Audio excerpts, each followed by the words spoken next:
The day of the car accident and miscarriage, the hospital called my husband, but when the call connected, a man's low, ambiguous voice answered, "Baby, have a child with me. I only want one from you." A moment later, his secretary took the call. Her suppressed tone held a hint of triumph. "Mr. Thompson is drunk. Mrs. Thompson, please don't mind. You can tell me if there's anything." I touched my flat stomach, my voice calm. "Then please tell him to come and divorce me before making babies." The time for pain had long passed. Signing that informed consent for the DC felt like a release, both for me and for the baby. When I first found out, I was ecstatic. I thought I could use this child to keep Michael, but now, I finally understood. If I couldn't give him a complete and loving family, then as a mother, I didn't deserve to bring him into this world. A child was not an appendage to my failed marriage. The hospital room was quite lively. Many former company colleagues, business partners, and close friends came to visit me, yet, Michael,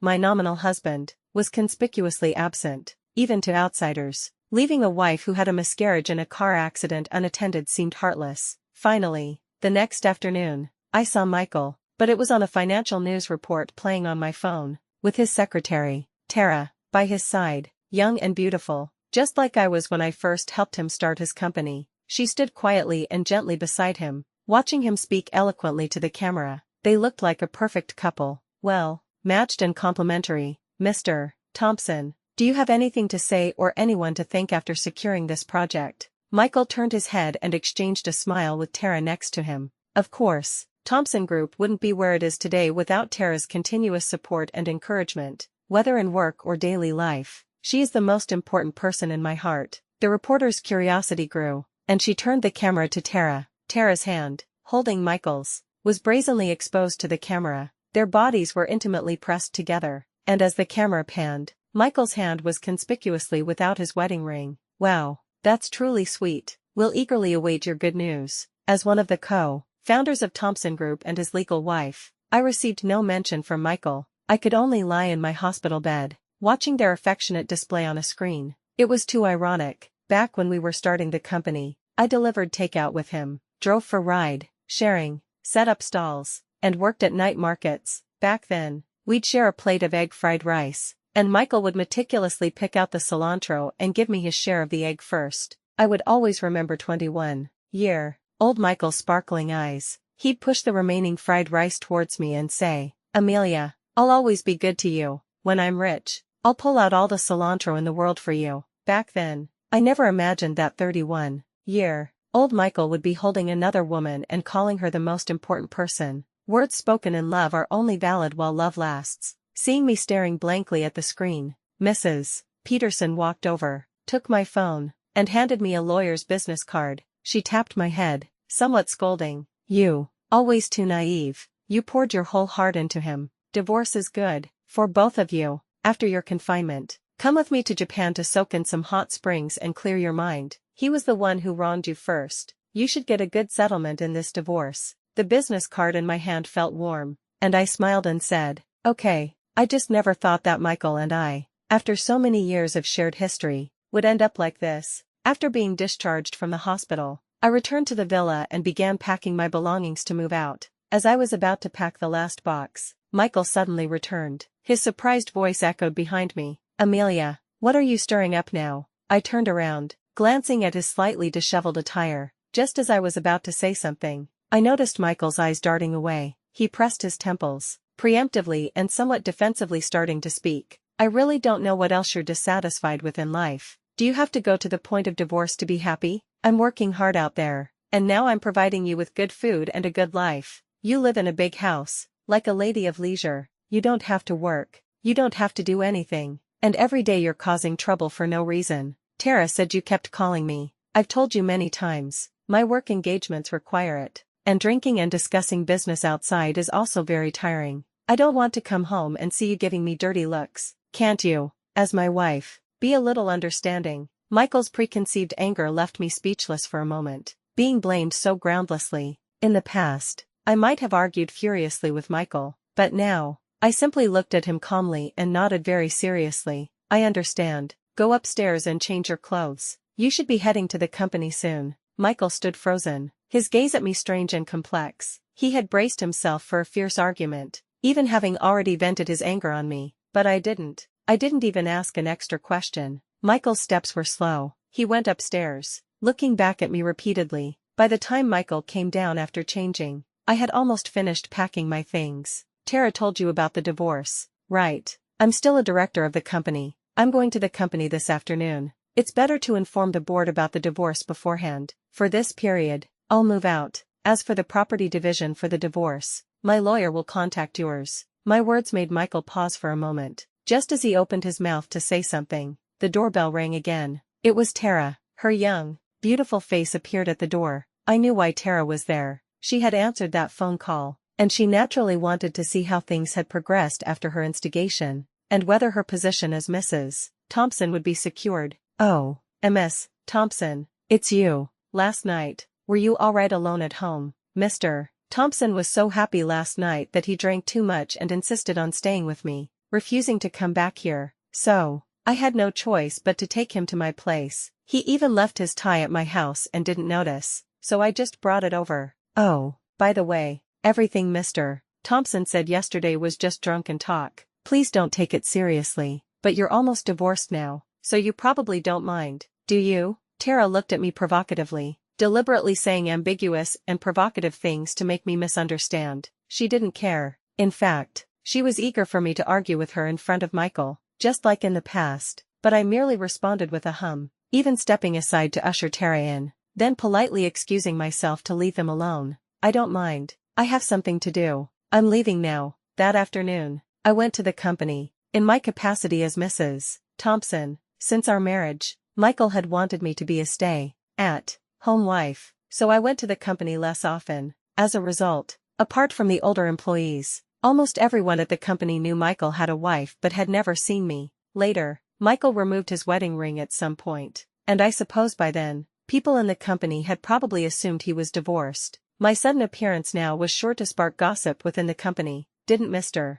Thompson sleep at Secretary Tara's house last night? I thought Mr. Thompson was already divorced. Then Tara is just a home wrecker who climbed her way up. The front desk and administrative staff's discussions were not quiet. They didn't even notice me approaching. I didn't pay much attention and turned into the elevator, heading straight for the conference room. The board meeting went smoothly. I intended to handle the divorce discreetly, minimizing any impact on the company's stock price and transferring my shares to completely sever ties with Thompson Group. However, at the end of the meeting, Director Smith suddenly spoke. Let's all have dinner together. Since we've worked together for so many years, I was the first investor Tara brought in. Now that Tara will be around, I'll miss her. I know a hotel with excellent food. My wife just landed, and she's been wanting to talk to you. I'll call her now. Michael and I naturally had to give in to Director Smith's request. However, Tara, who was close behind Michael, tugged at his sleeve, her eyes eagerly looking at him. It was clear that Tara really wanted Michael to take her along. In such a setting, Tara, as a secretary, would be in an awkward position. And with me, his ex-wife, present, she might even face a difficult time. She probably wouldn't be able to go. Michael turned his head, just about to gently brush away Tara's hand and offer a soft, apologetic word or two, but I suddenly spoke, thoughtfully providing Michael with an excuse. Okay, Tara can come along too. It's almost dinner time, and we're all familiar faces. Michael instinctively thought I intended to make things difficult for Tara at dinner, and he coldly warned me in a low voice, Amelia, we're getting divorced. Don't cause trouble. Almost all the directors are here today. At most, Tara won't go. If you act like a shrew at the dinner party, do you want everyone to laugh at me? You might not care about your reputation, but I do. I smiled and shook my head, somewhat puzzled by what he was thinking. It's just dinner. I won't make things difficult for her. Without another glance at him, I smiled and accompanied Director Smith, walking away. When ordering at the table, the waiter casually asked, Sir, do you have any dietary restrictions, like onions, ginger, or garlic? Michael answered quickly, almost without hesitation, I eat everything. I don't have any restrictions. I remembered the cilantro meticulously picked out of the egg fried rice. Michael had truly forgotten completely. Only Mrs. Peterson spoke up, glancing sideways at Michael and adding, no cilantro. I remember Amelia doesn't eat cilantro. I smiled gratefully at Mrs. Peterson. I didn't mind much. It was just a formal dinner. At most, I wouldn't eat that dish. There was no need to embarrass Michael over such a small matter. Perhaps because of this incident, Michael seemed somewhat guilty, his eyes constantly glancing towards me throughout the meal. He appeared distracted even when Tara next to him spoke or offered him food, until Director Smith's wife personally served me a bowl of chicken soup. I heard from our daughter at the hospital last time that you're pregnant. Congratulations. Why are you eating so little? You're eating for two now. You need to get more nutrients. The chicken here is black, bone chicken, which is very nourishing. I paused, thinking of the unborn child. My heart inevitably felt a sharp, needle-like pain. Out of the corner of my eye, I saw Director Smith's expression change. Mrs. Smith had probably just returned from her trip abroad and wasn't aware of my current situation. Mrs. Smith was kind and concerned about me. I didn't blame her. I smiled, quietly thanked her, and took the bowl of chicken soup. Michael's cup tipped over, the glass clinking sharply. His expression was a mix of joy and shock. Even Tara next to him looked nervous. He frowned deeply, his eyes darting from Mrs. Smith to me. You're pregnant. The dinner table fell silent, as if no one knew how to speak. Didn't you know? But Amelia had a car accident last week and miscarried. The baby didn't make it. Let's eat. Under Michael's furious gaze, I stopped the topic from continuing. With the child gone, there was no need for Michael to discuss it further. Seeing my indifferent expression, Michael abruptly stood up, quietly apologized to everyone at the table, and pulled me out. I didn't intend to hide it from him, and I knew that we would eventually have this conversation.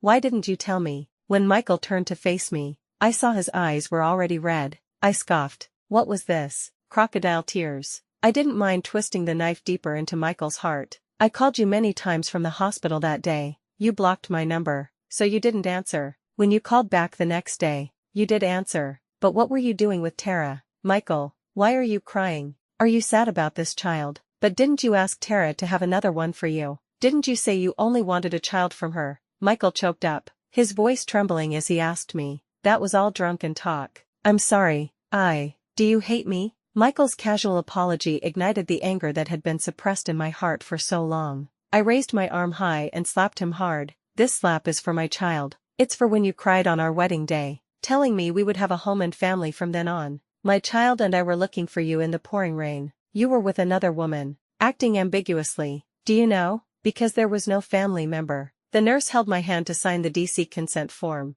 Michael, what right do you have to cry? Being with you for so many years, watching you slowly become this version of yourself. Michael, I'm truly tired. I took a deep breath and turned to leave. My steps faltered as Michael grabbed my sleeve. Amelia, we don't have to divorce. I'll take care of you from now on. I turned my head and forcefully pulled my hand away from Michael. What is this? Compensation, charity, or guilt? If you're truly guilty, then give me more money in the divorce. Actually, once love is gone, many things are handled much more decisively. The next day, after signing the divorce agreement, my lawyer and I discussed the division of assets with Michael. A long conference table starkly emphasized the tearing apart of Michael's and my 14 years together. Firstly, your party is at fault in the marriage. According to media reports and your own admission, Mr. Thompson, there was an improper relationship with Ms. Tara, the company's internal secretary. Secondly, my client, Ms. Amelia,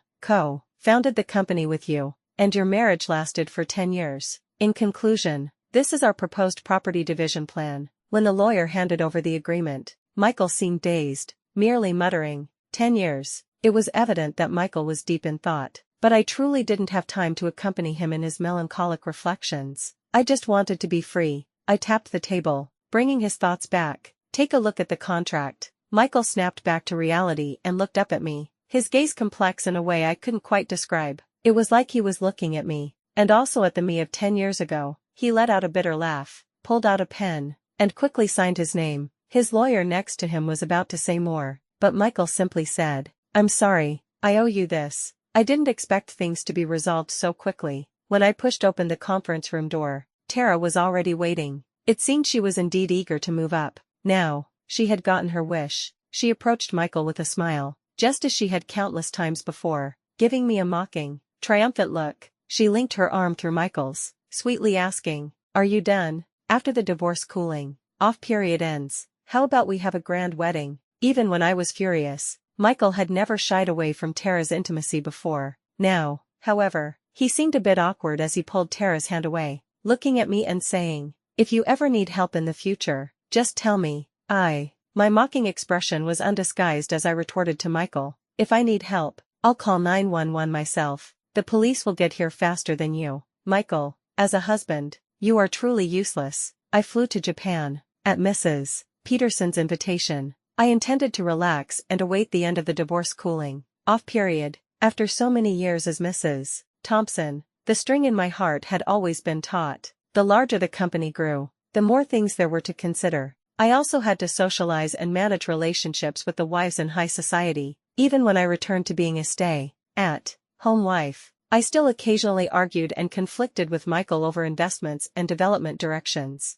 It seems that it was during a heated argument triggered by my rejection of an investment direction that Michael finally gave in, but seeing his poor mood, I still decided to personally go to the company to cheer him up. I watched Tara flirtatiously chat with him, their bodies close, their breaths mingling. Her eyes sparkled with admiration and worship, just like mine once had. I still couldn't hold back. I rushed over and slapped Tara. I clearly remember Michael shielding her in his arms, his cold, merciless expression accusing me. Amelia, isn't it enough that you're acting crazy at home? Do you want to act crazy at the company too? She's just my secretary. We were just discussing the rejected proposal. She's not like you, who ignores all my efforts no matter what I say. That's why we were having a pleasant conversation. Amelia, can't you be a little more understanding? From then on, the conflict grew like a leaking water tank. Michael and Tara grew closer. I was like a trapped animal, a resentful woman unable to assert justice, running to Michael's office to argue hysterically. The entire executive floor must have heard the commotion. Michael was terrifyingly calm then. He just quietly closed the door. He dragged me to the mirror, forcing me to look at myself, and calmly said, Amelia, look at you now. This is the company, but you're acting like a shrew, making a scene. Do you think you still look like Mrs. Thompson? You've become someone I don't recognize at all. Let's get a divorce. As I left, distraught, I bumped into Tara, who was bringing Michael his meal, her eyes bright, a smile on her lips. She eagerly ran towards him. She intimately and thoughtfully uncovered his food and discussed company matters with him, chopsticks in hand, just like the year Michael and I squatted on the concrete, discussing what goods to stock for the night market. In that moment, I clearly realized that times had changed, and things were no longer the same. The comfortable days passed leisurely for nearly a month. Here, ginger tea, for warmth. What are you thinking about? So engrossed. Mrs. Peterson saw me soaking in the hot spring, silent, and patted my shoulder, handing me a cup of ginger tea. I smiled without speaking, shaking my head, seeing my unclear expression. Mrs. Peterson started to chat. Do you know about the recent trouble at the company? I took a sip of tea and looked at Mrs. Peterson, asking, what trouble? I barely checked the news from home since I came here. Mrs. Peterson leaned in with a look of glee and said, it's about Tara being a home wrecker. Remember that financial news interview they did? All lovey-dovey in the video. Now, it's been exposed that she broke up a marriage and discarded the long-suffering wife. And the video of your car accident was also dug up. The PR department's phones are probably ringing off the hook. No one in the circle respects her. The other day at a banquet, Mrs. Smith even threw a glass of red wine at her, saying it was a collector's item and shouldn't be touched by dirty people. Tara was so angry she was trembling all over. At the company, she's just a secretary with no real power, and everyone's secretly badmouthing her. I suspect it's a competitor company. The online public opinion is huge, with a lot of criticism, and the company's stock price dropped 2 points that day. I estimate it's still falling. Tara's phone and email must be swamped with hate messages recently. Tara has been pushing for marriage, hasn't she? Well, now this has happened, and the board already disagreed. Now they have a good reason. If they really got married, what about the company's reputation? I nodded, feeling she deserved it. However, the assets were mostly divided, so it wouldn't affect me no matter how much it dropped. But it should have stopped today. Michael announced a partnership with OPCI, saying they're setting up a branch company to do biopharmaceuticals and AI. It's a big gimmick, and the media are all saying it has potential, but the specific proposal hasn't been announced yet. A light flashed in my mind. Wasn't that the investment proposal I had rejected? I quickly gripped Mrs. Peterson's hand, sternly advising, don't invest. This project has problems. Is it a problem with OPCI? I placed the teacup aside and continued, addressing Mrs. Peterson's question. Yes, I once rejected this proposal. OPCI is a leader in biopharmaceuticals in the US, with industry patents. From a profit perspective, there's absolutely no need for them to choose to collaborate with Thompson Group and share the market. I have information, but not enough to be evidence. I suspect OPCI's additives are not compliant, at least not with Chinese market regulations. Otherwise, there's no reason for them to partner with a local Chinese company. Moreover, the proposal only requires Thompson Group to provide factory facilities and financial support, with no direct relation to the main business of artificial intelligence. Such demands could be met by other, higher quality, higher platform companies. How could OPCI, simply because of personal charisma, just decide Michael was a good person after a casual chat at a banquet, and then come back the next week with a proposal to carve out such a large piece of the pie? Mrs. Peterson nodded thoughtfully. You're right. The company has been making big moves lately. Michael practically wants to invest half the company into this project. He bought my shares at a high price from you earlier, and now he implicitly has absolute decision-making power over the company. I straightened up in the hot spring, intending to leave. It's best to have a backup plan. You can secretly contact a professional manager and prepare to sell your shares. If Thompson Group has problems, it will be irreparable. Book the tickets. This cannot wait. We need to go back. If a competitor company finds out, things won't be just a small loss like before. Mrs. Peterson's expression also became serious after hearing me. This matter truly couldn't wait. It was almost time anyway. Once the divorce cooling-off period ended, Michael and I would officially be divorced. On the day I officially received my divorce certificate, I saw Michael again. He looked in good spirits, probably feeling proud of the recent OPCI project, though his gaze darkened when it met mine. I nodded to him, signaling, "Let's go." Michael bit his lip, his expression conflicted. I saw the video from that day, on the news. How have you been recovering lately? I saw you lost a lot of blood and were not very conscious. I'm truly sorry. If I had answered that call, or if I had been willing to talk to you properly, neither you nor the child would have been hurt. Perhaps we could calm down for a bit longer. I paused, then realized what he meant. I shook my head and pushed the divorce agreement towards Michael. There's no need. Sign it. Michael's hand trembled as he held the pen, reminding me of when I signed that DC consent form, my hand shaking just as much. I suddenly noticed that Tara wasn't present today. That was a relief, I suppose. I really didn't want to give her any pleasantries. The moment I received the divorce certificate, it felt like a tumor that had been malignant for years was cut from my body. I only felt a sense of relief as I was about to leave, still concerned for Thompson Group, a company I had helped found. I turned back and mentioned it to Michael.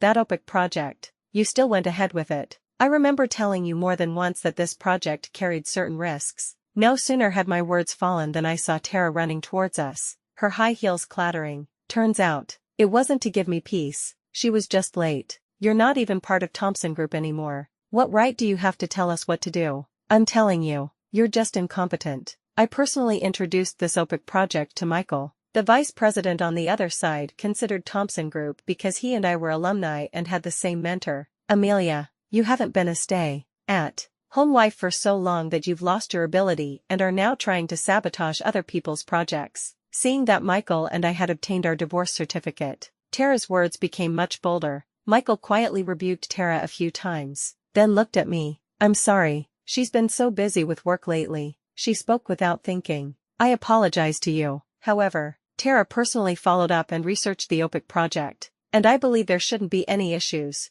Amelia, perhaps you were overthinking it back then. Good words cannot save a determined fool. Let go of the urge to help, and respect others' destinies. Anyway, the money was in hand, and they could do whatever they wanted with the company. I nodded perfunctorily and said, "That's good. I'm leaving now." Tara was clearly not one to be discreet. She wrapped her arm around Michael right in front of me, flaunting her victory. "Goodbye. When Michael and I get married, you, as a senior, must come to our wedding banquet." Michael's face darkened, and he immediately pushed Tara away. "What's wrong with you? Didn't I tell you that the public opinion about us isn't good right now, and we need to keep a low profile? Also, didn't I tell you yesterday not to come? Why are you here again?" "Michael, I was just worried she'd pester you. Now that you're divorced, you two are strangers with no connection. You shouldn't see her again." Michael's tone became more impatient. "Tara, can you stop being unreasonable? She's my ex-wife. We once had a child together. How could we be strangers? If you're so free, why don't you go check on the OPIC progress, or have afternoon tea with those ladies? You know how those ladies all think of Amelia." saying that my being with you is disgraceful, and they look down on me and make things difficult. I really don't want to try to be friendly anymore when they're cold to me. I had no time to listen to Michael and Tara argue, so I turned and left. Tara was just the next me. Just as I walked away, Mrs. Peterson's call came in. A bad feeling rose in my heart, and I swiped the screen to answer. How are things? Mrs. Peterson's voice was tinged with a post-disaster panic. Thankfully, I went myself. Just as you said, their drugs really have problems. The main over-the counter painkiller they sell contains a large amount of prohibited substances. My heart sank, and I pressed for more information. What kind of substance? Excessive stimulants, chlorotriphenylethylene, which can be fatal. Before I could react, Mrs. Peterson dropped another bombshell. OPEC's parent company in the US is in trouble. Excessive stimulants have already led to 2 deaths, but the families were paid off to keep quiet, because that market isn't safe. They started looking at our domestic market. I've already sold most of my shares and secretly notified Mrs. Smith. I estimate this won't be kept secret for long. Most of the drugs have already started selling, and it will definitely blow up within half a month. But before that, I need to get some revenge for you. The next day, just as Mrs. Peterson returned from the US, Tara begged to see her. When I rushed over, I realized what Mrs. Peterson meant by getting revenge for me on the phone. Please, you absolutely cannot withdraw your investment now. Once word gets out, the entire thing will collapse. The profit margin on these drugs is 500%, and sales are excellent. I promise, I'll give you half the profit. If that's not possible, you take 70%, and I'll take 30%. Mrs. Peterson saw me and waved, saying, Amelia, over here. Tara, I told you, instead of begging me, you should beg Amelia. This news isn't just known by me. She rejected that proposal because of this, but you were just a fool. Tara bit her lower lip, not daring to say much despite being pointed at and cursed. She turned to me with a forced smile. Ms. Thompson, you're here. Try my newly brewed tea. I finally understood why Tara could charm Michael. I thought you were busy with wedding preparations. What? You have time to invite Mrs. Peterson and me for tea today. I'm waiting for your invitation. You look unwell. Did you argue again? Tara's face reddened at my words, but she still stiffly replied, No, it's about the OPEC matter. I wanted to ask for your and Mrs. Peterson's help. I can't help. You're so close with that vice president there, and you secured this project for Michael. You'll share the money if it works out, and you'll share the prison time if it doesn't, right? At my words, Tara's face turned completely pale with fright. She suddenly went weak in the knees, directly kneeling on the ground and grabbing my clothes, saying, Please, you really can't let this get out. Most of the drugs have already been sold. With this sales volume, I'll definitely go to jail. It was my schoolmate who said it was discreet and made a lot of money,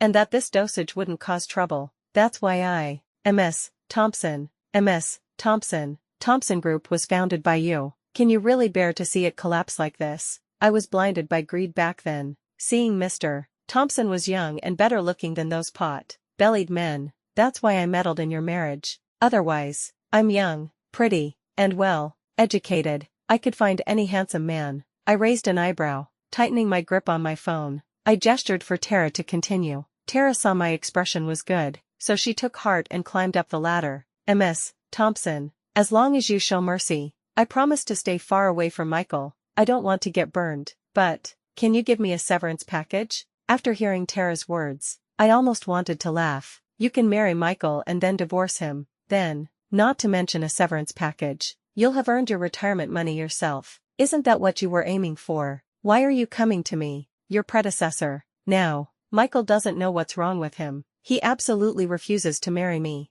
I don't want to waste my youth on him and become a bitter old woman. Ms. Thompson, please don't worry. If you agree, I'll fly abroad tomorrow. I nodded with amusement, gesturing for Tara to look behind her. Did you hear that, Michael? Forbes says you're worth 5 billion, but to your little secretary, you're only worth 20 million renminbi, not even as much as a fraction of my divorce settlement. Michael, who developed Thompson Group to its current scale, was not entirely a fool. He probably found something wrong with the OPEC company internally, and with Mrs. Peterson and Director Smith successively withdrawing their investments, he came looking for me. As soon as Mrs. Peterson said Tara was going to betray him, I brought Michael along to see what his most important secretary was truly up to. Michael had clearly heard everything from the back room. and he walked towards us, his face ashen. "You knew about the problem with this project all along." Tara had no idea Michael was there. She froze. Then after 2 seconds, she reacted and retorted, "I don't know anything, Michael. Amelia paid me to break up with you." Slap. The slap stunned Tara. "I never thought you. I thought you were sincere. You're simply disgusting. I've already called the police. You can tell them about this yourself. I've recalled the drugs. I don't want to go to jail." At the mention of police, Tara immediately stood up and grabbed Michael's tie, demanding, "You're going to call the police on me? You actually dare to call the police on me, Michael? I'm telling you, if I go in, do you think you'll be fine? We'll just go to jail together. Do you think you can escape unscathed? Once the drugs are recalled, the capital chain will break. The entire Thompson group will go down with it. Then, you and I will both be paupers." "Michael, what the hell is wrong with your brain? If I had known this, I would have just married a rich man. You're a total loser." Tara was furious, clearly having lost all patience for pretense. She ruthlessly tore off her gentle and understanding facade in front of Michael, revealing her true greedy and selfish nature.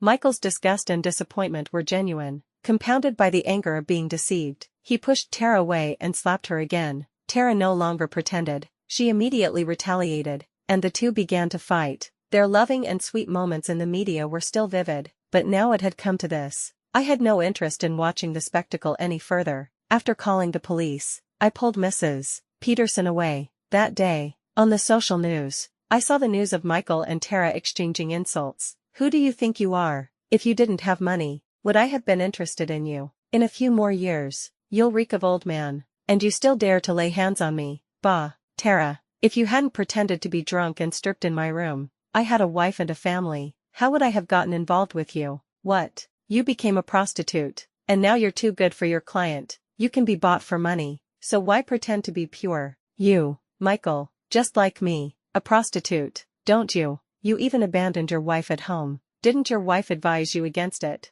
But you didn't listen. You only liked to listen to me. Now that there's trouble, you're trying to shift the blame onto me. Coward,